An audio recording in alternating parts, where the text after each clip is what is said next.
Hi everyone. ഇപ്പോൾ പലരിലും കാണുന്ന ഒരു സിറ്റുവേഷനാണ് ശരീരഭാരം പെട്ടെന്ന് കുറഞ്ഞു പോവുക.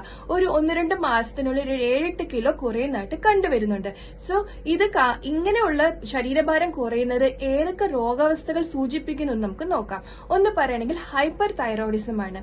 ഇത് നമ്മുടെ തൈറോയിഡിനെ അഫക്ട് ചെയ്യുന്ന ഒരു ഓട്ടോ ഇമ്മ്യൂൺ ഡിസോർഡർ ആണ്. ഇതിൽ തൈറോയിഡ് വന്നിട്ട് അമിതമായിട്ട് പ്രവർത്തിക്കുന്നത് കൊണ്ട് തന്നെ നമ്മുടെ ശരീരഭാരം പെട്ടെന്ന് കുറഞ്ഞു പോവുക, മുടികൊഴിച്ചിലുണ്ടാവുക, അമിതമായിട്ട് ക്ഷീണം അനുഭവപ്പെടുക ഒക്കെ ചെയ്യുന്നുണ്ട്. പിന്നീട് പറയുകയാണെങ്കിൽ പ്രമേഹ രോഗമുള്ളവരിലാണ്.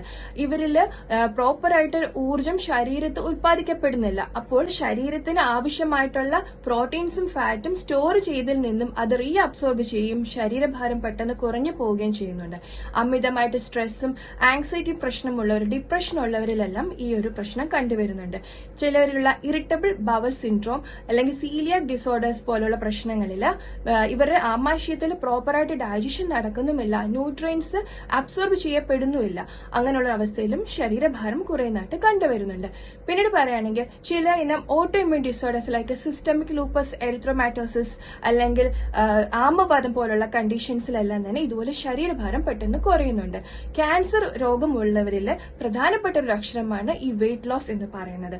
അതുപോലെ ശ്വാസകോശ സംബന്ധമായിട്ടുള്ള ട്യൂബർക്ലോസിസ് അഥവാ ക്ഷയം പോലുള്ള രോഗങ്ങളിൽ, ക്രോണിക് ഒബ്സ്ട്രക്റ്റീവ് പൾമണറി ഡിസോർഡേഴ്സിലും COPD പോലുള്ള പ്രശ്നങ്ങളിലും ഈ പറഞ്ഞ പോലെ പ്രോപ്പറായിട്ട് ഓക്സിജനേഷൻ നടക്കാത്തത് കൊണ്ടുള്ള ശരീരഭാരം കുറയുന്നതായിട്ട് കാണപ്പെടുന്നുണ്ട്.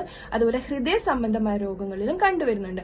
അതുപോലെ തന്നെ പ്രായമായവരിൽ അവരുടെ ശരീരത്തിൽ പ്രോപ്പറായിട്ടുള്ള റീജനറേഷൻ നടക്കാത്തതുകൊണ്ടും അതുപോലെ ഡൈജഷൻ പ്രോപ്പറായിട്ട് നടക്കാത്തതുകൊണ്ടും എല്ലാം തന്നെ ശരീരഭാരം കുറഞ്ഞു പോകുന്നതായിട്ട് കണ്ടുവരുന്നുണ്ട്. സോ ഈ ഒരു ഇൻഫർമേഷൻ എല്ലാവർക്കായിട്ട് ഷെയർ ചെയ്യുക. Thank you.